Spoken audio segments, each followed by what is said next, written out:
de décider de la décoration que vous souhaitez faire dans une pièce, passer par la réalisation d'un moodboard ou planche tendance, et littéralement planche d'humeur en français, est une étape indispensable pour mener à bien son projet. Vous en avez certainement déjà vu. C'est ce qui permet à l'architecte d'intérieur ou au décorateur de montrer l'ambiance que celui-ci a choisie pour son client. Vous pouvez parfaitement en faire un quand vous souhaitez décorer une pièce. Le moodboard est un grand panneau sur lequel est affichée la palette de couleurs autour de laquelle vous allez travailler, des croquis, des échantillons de tissus, des photos d'intérieur ou d'objets. Il s'agit en fait de mettre tout ce qui peut donner une idée du projet. C'est une manière de vérifier que tout s'associe parfaitement. Il peut d'ailleurs être utilisé dans d'autres occasions, et en particulier à l'occasion d'un événement, de la création d'un produit, et on le retrouve dans la mode quand les stylistes créent une nouvelle collection. C'est un travail très créatif, mais également très esthétique. Dans cette vidéo cette semaine, je vous propose de voir comment on crée un moodboard en décoration. C'est un outil indispensable pour mener à bien un projet et présenter ses idées à son client. Que vous soyez en études d'architecture, dans la mode ou le marketing, vous aurez forcément besoin de créer un moodboard pour exposer vos idées. Voici donc quelques conseils essentiels pour utiliser cet outil au mieux et le transformer en véritable allié. Un moodboard est littéralement un tableau d'humeur, c'est-à-dire un espace de liberté qui vous permet de placer au même endroit toutes vos sources d'inspiration. Ce montage de différents éléments graphiques est très utile pour mettre au point un concept créatif par exemple. Au moment de lancer une marque, déterminer votre identité visuelle, monter un événement. Il permet de nourrir vos idées et clarifier vos souhaits. C'est en plus un outil précieux pour communiquer avec votre graphiste. Loin d'être un document rigide et impersonnel, un moodboard peut évoquer un univers, une direction artistique et permettre de se projeter. C'est un document très important pour votre graphiste car il lui permet en un coup d'œil d'avoir une idée précise de ce que vous avez en tête. Le moodboard est un excellent complément au brief. Aux prémices d'un projet, le moodboard est une source d'inspiration exceptionnelle. C'est d'ailleurs sa vocation première, il inspire. Dans cette étape, vous devez laisser libre cours à votre imagination, sans filtre. Tout ce qui vous entoure est susceptible de vous donner des idées. Internet, les magazines, les publicités du métro, une discussion avec votre entourage, une œuvre d'art, etc. N'hésitez pas à vous promener équipé d'un carnet ou d'un appareil photo. Recueillez des prospectus, des coupures de presse et pourquoi pas même des fleurs ou des feuilles. Vous pouvez aussi vous inspirer des dernières tendances créatives pour repérer celles qui vous parlent, le courant artistique qui vous attire, surtout profitez des moments où vous faites de la veille pour enregistrer des références, conseils et bonnes pratiques qui vous inspirent. La définition même d'un moodboard est une planche d'inspiration et les principales règles pour le réussir sont de ne pas s'auto-censurer et accumuler tout ce qui a attiré votre regard.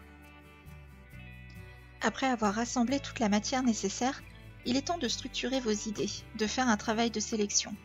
Prenez le temps d'observer attentivement les documents collectés, de les rassembler autour de thématiques communes. Par exemple, vous pouvez grouper vos idées par couleur, par grande thématique, par matière, etc. Faites des liens avec vos pistes créatives, analysez pourquoi vous les avez sélectionnées. Vous pouvez par exemple faire 3 piles, d'un côté tout ce dont vous êtes sûr, puis les idées dont vous doutez, et enfin celles qui finalement ne vous conviennent pas. Affinez au maximum votre sélection pour ne garder que la première pile, en construisant un tableau harmonieux. Un conseil tout simple, supprimez les éléments qui ne vont avec aucun autre. Lors de cette étape, vous faites le tri dans vos idées et supprimez toutes les inspirations superflues pour ne garder que les documents les plus parlants. Après ce travail de filtrage, une ou plusieurs directions doivent apparaître, vous permettant de définir un style. Il est important que les éléments conservés soient harmonieux. En général, gardez 2 ou 3 couleurs principales, des détails bruts, un motif, une typographie, une matière, et quelques images situationnelles, comme des publicités pour illustrer l'ambiance générale. Veillez également à la diversité des typographies de visuels, photographies, dessins, collages, gribouillage de votre main, typographie, palette de couleurs. N'hésitez pas à utiliser des mots qui vous permettront de cadrer l'imaginaire, celui de vos collègues, mais aussi des clients. Donnez un titre à votre moodboard, ajoutez-y quelques mots-clés ou une phrase résumant l'ambiance. Veillez à ce que le choix des visuels soit éclectique. Si vous réfléchissez au web design d'une marque de mode, surtout ne proposez pas que des visuels de vêtements. Au contraire, pensez design, architecture, mode, gastronomie, mobilier, objets de la vie quotidienne, graphisme, couleurs, matière, étoffe. Clarifiez les éléments conservés pour être certain de véhiculer en un coup d'œil l'ambiance, les émotions, les sensations que vous souhaitez transmettre. Plusieurs outils en ligne existent pour préparer votre moodboard, comme Canva, mais Pinterest est également une très bonne option. Vous pouvez facilement créer plusieurs tableaux, puis classer vos épingles par sous-catégorie. Une fois votre travail de sélection finalisé, préparez une planche, par exemple sur PowerPoint, avec tous les éléments choisis. Soignez la mise en page pour que le rendu donne envie et évoque parfaitement l'univers souhaité à votre graphiste. Une dernière étape vous attend pour être prêt à défendre votre projet et exprimer la direction artistique que vous avez imaginée. Il est primordial que vous sachiez mettre des mots sur vos idées. Préparez-vous à décrire votre moodboard. Enrichissez votre présentation de détails et d'anecdotes pour véhiculer les impressions et l'ambiance que vous avez voulu décrire. Soignez votre vocabulaire. Vous ne transmettez pas les mêmes émotions en parlant simplement de sobriété ou en évoquant les teintes polaires. Une ambiance feutrée, un univers dual. Le diable se cache dans les détails.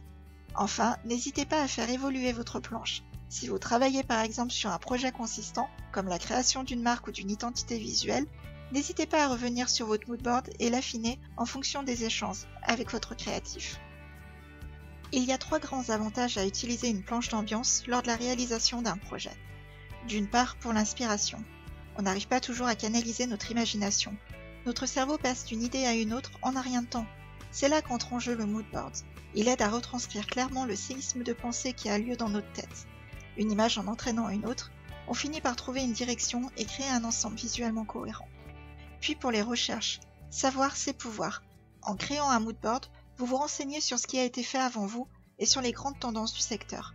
Ces informations vous aideront à mener à bien votre projet. Et enfin, pour la communication. Il est parfois difficile de décrire une idée, a fortiori si elle n'a pas encore pris forme. Mais c'est bien connu, une image vaut 1000 mots. Voilà pourquoi assembler plusieurs visuels permet de faire passer un message plus efficacement. Le moodboard permet à votre client, votre boss ou vos partenaires de comprendre ce que vous avez en tête. La première étape pour créer votre moodboard est de décider du format que vous allez utiliser. Prenez en considération l'objectif que vous voulez atteindre. S'agit-il de convaincre un client important ou de vous aider à rassembler vos idées pour un projet personnel? Les moodboards physiques, le format papier peut sembler désuet, mais lorsqu'il est bien réalisé, le moodboard physique fait très bonne impression. La présentation est la clé du succès. Vous pouvez épingler vos éléments sur un tableau en liège, les placer sur un mur ou encore les agencer joliment autour d'une table pour que votre audience puisse s'accrocher et interagir avec votre contenu.